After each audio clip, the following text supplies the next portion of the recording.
ودلوقتي هقدم الغنوة التانية في الفيلم، وهي أغنية جبار. ما تخافوش، جبار ده اسم الغنوة.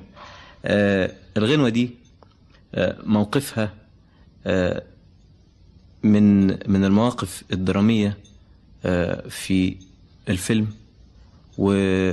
وبيغنيها بطل الفيلم اللي هو أنا، بعد ما بتحصل له يعني أكبر تقريبا مأساة ممكن تمسه في حياته وفي حبه.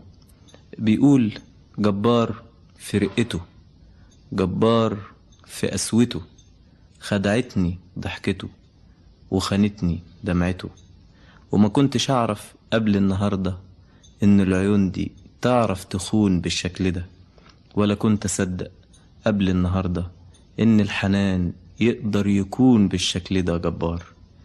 الكلمات دي كتبها برضو الأستاذ حسين السيد، ولحنها الأستاذ محمد الموجي.